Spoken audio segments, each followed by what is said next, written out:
Vamos a ver, defíname qué es el pudor. Bueno, creo que lo mejor para definir una virtud y de hacerlo de la manera más clara posible es de leer una definición, o si no una definición, una descripción operativa de la persona que vive el pudor.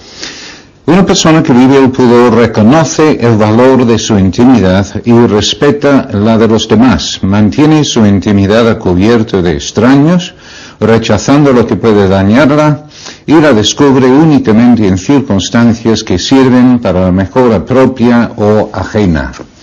Bueno, en esta definición quizás lo más importante es de subrayar que estamos refiriendo a un hábito que permite a la persona defenderse con su intimidad frente a distintos tipos de influencias externas. Dentro de la intimidad hay distintas cosas, no solo el cuerpo, porque efectivamente la defensa del propio cuerpo, de cuidar el propio cuerpo para luego utilizarlo bien en el momento adecuado, con la persona adecuada, es parte del pudor. Y lo que hoy día pues incluso se llamaría la educación sexual. Pero también tenemos otros aspectos de la intimidad de mis propios pensamientos o de mis propios sentimientos. Hay personas que van contando todo lo que les ocurre respecto a sus sentimientos, sus pensamientos, a cualquier persona en cualquier momento, les falta pudor, pero también hay personas que van compartiendo su cuerpo de cualquier manera con cualquier persona, que también es una falta de pudor.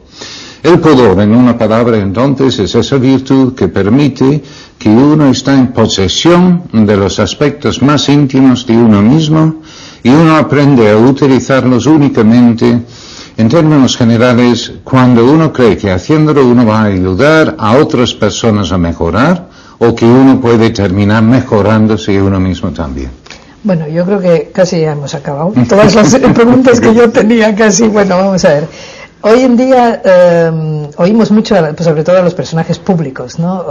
Clamar por su derecho a su intimidad. Parece como que va en esta línea, ¿no? Y atacan pues a la prensa, a los medios de comunicación que los invaden, pero por otro lado parece como que su vida está en la calle, con lo cual, ¿dónde está el límite de la intimidad, del pudor? ¿Qué es público, qué es privado en una persona? Bueno, no solo en este planteamiento, sino otra cosa curiosa, y también se va hablando de que la persona natural, sin ningún tipo de condicionamiento social, es la persona que anda desnuda, sin ningún tipo de cuidado de su propia intimidad. Entonces tenemos los dos problemas planteados. Por un lado, la gente diciendo que por vía de los medios de comunicación masiva y personas, individuos que no me dejan defender mi propia intimidad, y por otro lado dice que la intimidad debe de estar delante de todos. Entonces es una contradicción realmente bastante curiosa sobre este tema. Tal como lo veo yo, entiendo que si estamos pensando desde la postura educativa, lo que estamos buscando es esa situación donde el joven aprende a valorar lo que es suyo. Y en cuanto aprende a valorar lo que es suyo, los aspectos íntimos de su ser, sus propios sentimientos o sus propios pensamientos, y los ámbitos en que lo puede vivir. Entonces allí tenemos tres ámbitos en que se puede vivir el pudor. Uno es en la vivienda. Algunos antropólogos pues entonces dicen que el pudor o el sentido de la casa no era tanto como de defenderse de los elementos o de las fieras, sino para que la persona podía vivir su intimidad. Bueno, se puede vivir la intimidad en un ámbito que es lo del hogar, y luego en segundo lugar en el vestir, y luego en tercer lugar en el hablar, en el lenguaje. Volviendo a lo que hemos dicho, entonces, de vivir la intimidad es en esos tres ámbitos.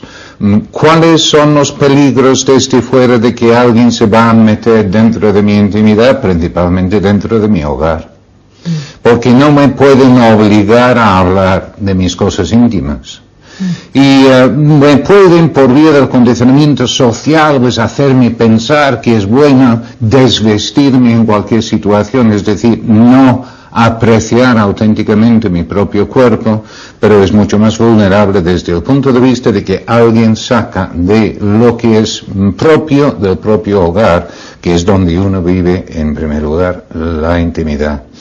Ahora, esta otra perspectiva, cuando se refiere a lo que es natural, lo que dice, sé más natural, lo que es más natural, pues son los nativos perdidos en la jungla de las Amazonas que van desvestidos y si no fuera por condicionamiento social. Pero vamos a ver, ¿qué es natural? Ahí hay el problema de qué es la palabra natural. Y una persona tiene unas características, unas potencias que no son comunes a los otros animales. Tenemos voluntad y tenemos intelecto. Por tanto, la persona, en cuanto más y mejor desarrolla su voluntad y su intelecto, más natural es. Y en ese sentido, los nativos perdidos en la jungla son menos personas en ese sentido que una persona que tenga desarrollado su voluntad y su intelecto. Entonces, pues ya vemos que ahí hay que poner en juego lo que disponemos, de lo que nosotros disponemos en el intelecto y la voluntad, para luego aprender a aprovechar bien, a utilizar bien lo que es nuestro.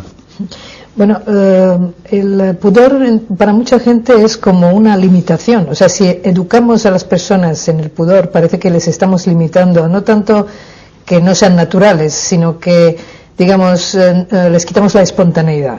Por ejemplo, pues vamos por la calle y nos encontramos pues a gente joven en posturas rarísimas y uno le entran ganas incluso de hacer alguna observación, pero dices, bueno, no me voy a meter en su vida en ese momento en que están en un lugar público.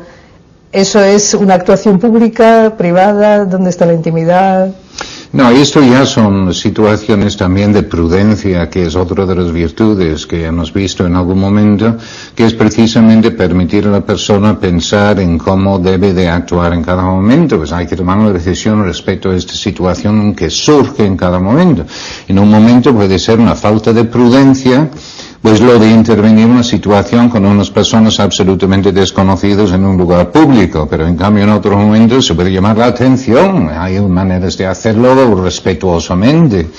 Pero es difícil porque en estas situaciones que seguramente son relativamente desconocidas, pues uno no tiene criterio de saber si es bueno actuar, si no es bueno actuar, y mientras uno está pensando, pues ya ha pasado un momento. No es sencillo entrar en las cuestiones que se refieren a la intimidad ajena, y cuando hay faltas de intimidad exactamente lo mismo. Si notamos que hay determinados tipos de lugares donde habitualmente se falta al pudor, lo lógico es que uno intente evitarlos. Pero allí también conviene tener en cuenta que no son criterios objetivos ajenos que luego nos pueden indicar qué es pudor y qué no es pudor, respecto al cubrir el cuerpo, por ejemplo, ¿no? Entonces, pues, algunas personas miden o pretenden medir si una persona vive el pudor o no por los centímetros cuadrados de tela que utiliza para cubrir su cuerpo. Y aunque en parte tiene que ver con los centímetros cuadrados que cubre el cuerpo, no es tanto eso como la manera de llevar la tela. Entonces hay personas, realmente esto se aplica mucho a las mujeres, mucho más a las mujeres que a los hombres, que pueden estar vestidos desde arriba hasta abajo, pero por su manera de moverse, su manera de sentarse, entonces está introduciendo una falta de pudor en su actuación. De hecho, el criterio a tener en cuenta en ese tipo de situaciones de pensar en un hombre normal, no sé exactamente lo que es normal, pero un hombre que lo dice con criterio, es una persona normal. Viéndome a mí vestido de esta manera, yo le puedo estar incitando a hacerse, aunque sea mentalmente, con mi intimidad corporal, y si la contestación es positiva, estoy faltando al pudor en mi manera de vestir. ¿Es diferente en los climas calientes y los climas fríos? Efectivamente. No es cuestión de centímetros cuadrados. Ahora, hay determinados tipos de situaciones, sociedades que viven de determinadas maneras, que si uno sale de lo habitual, provoca más porque la gente no está acostumbrados. Entonces es una cuestión situacional, pero también tiene que ver con lo que una persona en esas circunstancias normalmente reaccionaría frente al estímulo correspondiente. Bueno, antes decíamos que es muy difícil meterse en la intimidad de las personas que no conocemos, pero bueno, tenemos a nuestros hijos en casa. ¿Hasta qué punto tenemos derecho a meternos en su intimidad e irles encauzando por estos caminos del pudor? No tenemos el derecho de meternos a saco en la intimidad de los hijos. Lo que sí que tenemos es el deber de crear situaciones óptimas para que los hijos desean compartir aspectos de su intimidad con nosotros, que es otro planteamiento. Si yo tengo a mi hijo adolescente y le voy interrogando con quién has estado y qué te dijo, qué pasó, entonces termina o puede terminar mintiendo para defender su intimidad. Pero en cambio, si yo creo una situación, ¿por qué no me ayudas a hacer esto o lo otro ahí en casa? Y mientras lo estamos haciendo, saco un tema, entonces que él luego libremente quiere contar lo que le ha sucedido, lo que le han dicho. Esto es el tipo de ambiente que queremos dentro de la casa. Un ambiente donde los hijos se sientan a gusto, de tal manera con naturalidad, deseen confiar en sus padres. ¿Para qué? Para recibir la orientación que necesitan. Recordamos la definición que era de contar cosas de la propia intimidad. Cuando uno cree que haciéndolo uno puede ayudar a otra persona a mejorar, o que uno mismo puede mejorar como consecuencia de una orientación recibida. ¿Cuándo voy a contar yo cuestiones de mi intimidad a otra persona? Pues con una frase del tipo siguiente, pues mira, recuerdo cuando yo era joven, en donde me sucedió tal cosa, ¿y por qué lo cuento? Era una cosa de mi intimidad, porque creo que haciéndolo lo voy a apoyar, lo voy a ayudar a esto para otra persona a ver que no es el único en el mundo que ha sufrido ese tipo de sentimiento. Entonces esta doble entrada, vamos a decir. La intimidad con los hijos, de todas formas, sí que vamos a respetar su intimidad, pero sabiendo que el criterio supremo es el bien del hijo. Entonces, aunque yo voy a intentar no abusar, no meterme a saco en su intimidad, hay determinadas cuestiones en que uno tiene que obrar en contra de lo que parece que es la defensa de la intimidad. Por ejemplo, si una hija de 17 años va recibiendo una serie de cartas con periodicidad, y está llorando, se encierra en su cuarto, se ve que cada vez se va poniendo peor cara, le preguntamos pues qué está sucediendo, no contesta nada, creamos situaciones para que pueda abrirse, no se abre, pero cada vez que lee una carta y entonces vemos que se va poniendo peor, ¿qué vamos a hacer? Pues yo diría leer la carta. Y esto es un abuso de la intimidad, me da igual que sea un abuso de la intimidad, porque sobre todo, más que la intimidad está el bien. Y yo necesito saber qué está pasando para luego poder ayudarla.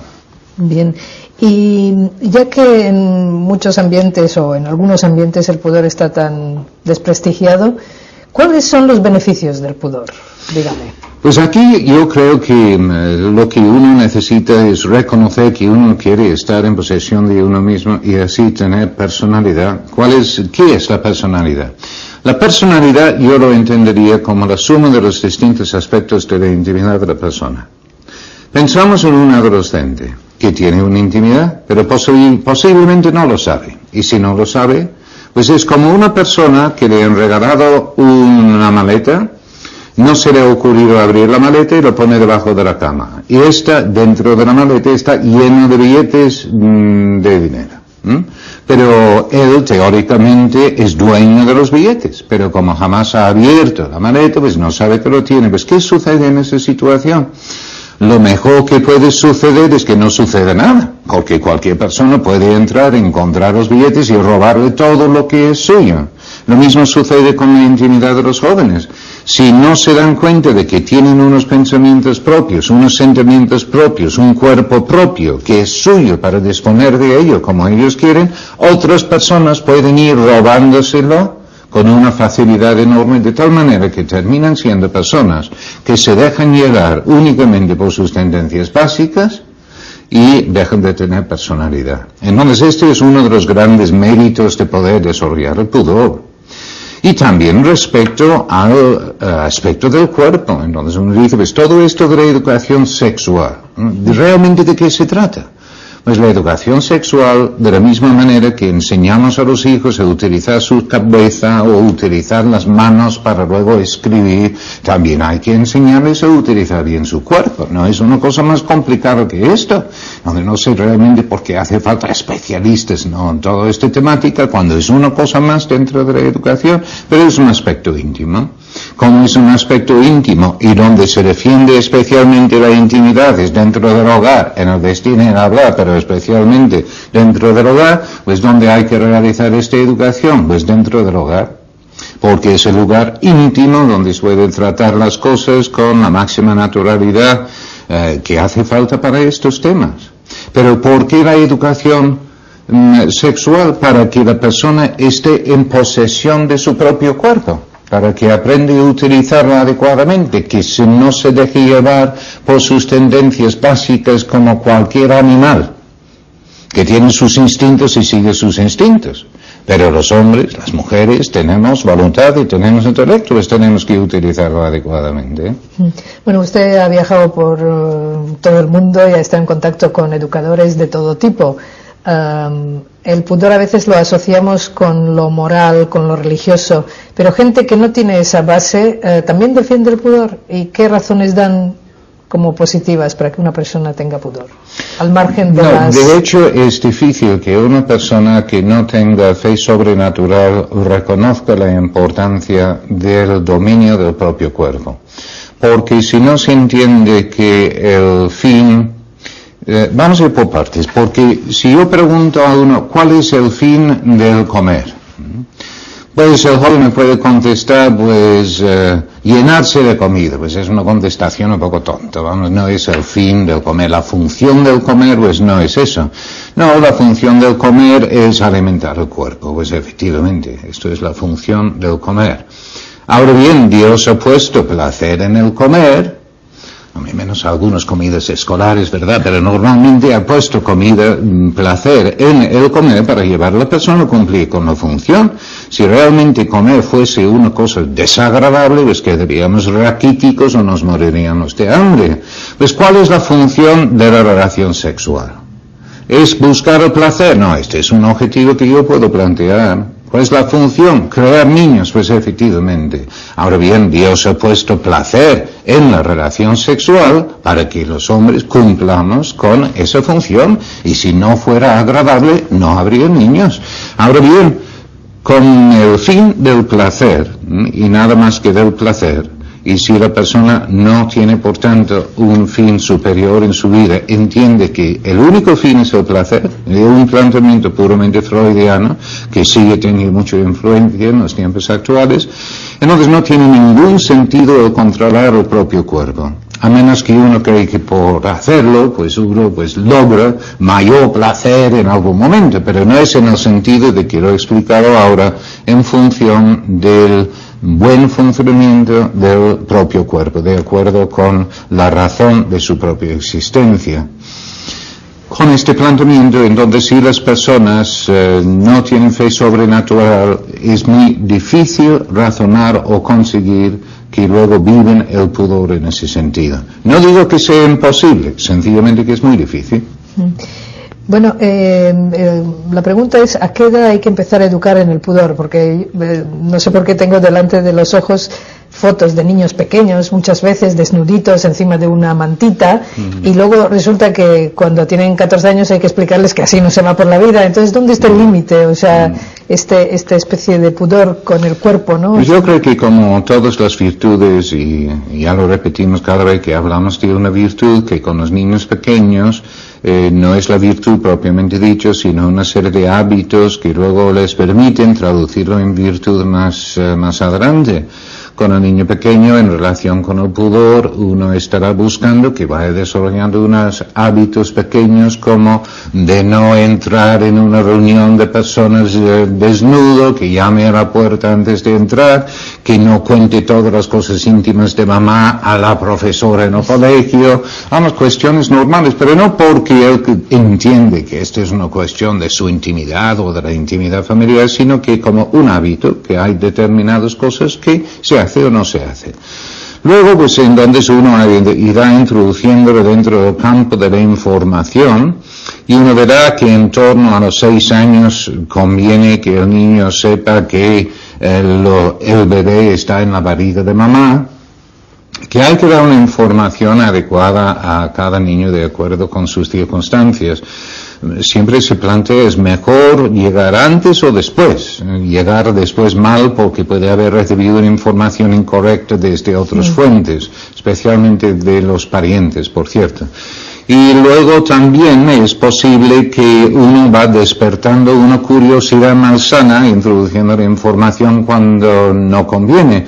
Pues si dentro del ambiente familiar uno se va dando cuenta que es un tema más para tratar, entonces uno va aprovechando las circunstancias de acuerdo con cada niño, y con cada niño mejor es atenderle personalmente, ya que sus inquietudes, sus necesidades son diferentes. Entonces incluso desde los 6 años pues conviene ir sacando estos temas. Una información adecuada al niño de acuerdo con su proceso de crecimiento. Allí pues una información adecuada. Recuerdo que cuando vivía en Bilbao había un matrimonio que tenía un hijo y entonces su madre pues quedó embarazada. Entonces en un momento el niño de 5 o 6 años te preguntó, pero mamá, ¿qué tienes ahí? Y ella le contestó, pues un bebé. Pero luego siguió preguntando y dijo, pero mamá, ¿cómo llegó ahí? Y ella le contestó, pues papá me lo regaló. Pues ya pareció una información adecuada para un niño de 5 o 6 años. Quedó contento con la información. Parecía ser, porque luego por la noche llegó su padre a casa y fue corriendo a su padre y dijo, papá, ¿tú has regalado un bebé a mamá? Y entonces dijo, pues sí, que lo he hecho. Entonces dijo, no le regales más porque los come. Entonces, pues igual necesito un poco de más información, pues efectivamente. Es un proceso hecho con naturalidad, relacionando la educación propiamente del cuerpo con la educación para el amor y con la educación en la fe. Que nosotros colaboramos con Dios en la creación del niño, pero Dios está poniendo el alma en donde que sea una parte de un todo y no una cosa separada como clase de biología. Por eso está la clase de la reproducción en biología. Pero nosotros estamos agrandando el tema para que sea auténticamente parte del amor. Y ahí es una cosa, aunque ya me estoy como entusiasmando con la cuestión, me da muchísima pena pensar que el tema de la educación sexual, la educación para el amor, no se abarca dentro de la misma familia, porque hay tan pocos temas íntimos, tan maravillosos que tenemos para tratar con nuestros propios hijos. Y estos temas son tan gloriosos, es que es un tema tan maravilloso para hablar personalmente con cada uno de los hijos, con las hijas, para que vayan captando progresivamente cuál es la situación, para disponer adecuadamente de lo que ellos poseen, que pues sencillamente me da mucha pena pensar que luego van abarcando estos temas dentro del colegio como si no tuvieran nada que ver con la intimidad propia del propio hogar. ¿Y no será que los padres se sienten incapaces de explicarlo bien y entonces prefieren despachar este tema a otros? Que lo hacen también lo mejor que pueden muchas veces. Puede pero que no sí, la verdad es que creo que los motivos principales que pueden tener los padres por no intervenir, por no hablar de este tema, es por no disponer de 3 o 4 palabras para tratar los temas delicados con sencillez. Normalmente es mejor utilizar las palabras médicas, y una vez que uno los ha encontrado en cualquier libro, pues utilizarlos para luego explicar lo que hace falta. Entonces una información dada como proceso, con naturalidad, introduciendo los temas de acuerdo con el momento, teniendo en cuenta unas edades cuando conviene tocar determinados temas y tratarlos así. Y como en muchas cosas, cuando uno comienza, pues entonces uno dice, pues ¿por qué he estado tan reticente en esta cuestión que no es para tanto, ¿no? Bueno, imaginemos que a nuestros hijos los hemos formado en el pudor y que realmente en casa y por donde los vemos se ve que lo tienen asumido. Pero de repente llegan pues unas vacaciones, llega un campamento, llega una excursión donde están con otros niños, donde eso no se practica, lo que ellos tienen. ¿Cómo formar su criterio para que en una situación así no se dejen llevar por lo que hacen otros? Bueno, hay hábitos, por un lado, que vimos antes con los niños pequeños, y luego, como van creciendo, hay que ir razonando para que comprenden el porqué de sus actos. Si ellos ya están entrando en la adolescencia, cuando pueden ser influidos por chicos mayores, chicas mayores que están en el mismo tipo de lugar, que tienen costumbres diferentes, que no han recibido una educación parecida, hay que enseñar a los hijos a, vamos a decir, defender su criterio frente a los demás y buscar la solución para la situación concreta, que evidentemente aquí no podemos entrar en cuál es exactamente la situación que ha surgido en que ellos tienen que defenderse o que tienen que decir que no o que tienen sencillamente de marcharse y buscar otro sitio donde estar.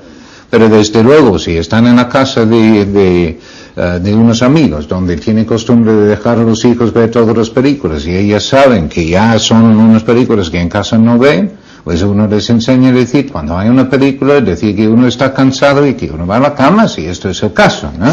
Pero enseñarles cuestiones concretas que pueden hacer en determinados momentos cuando ellos ya, porque lo han aprendido, se dan cuenta de que está quedando dañado su intimidad. Creo que va por ese camino lo que uno está buscando.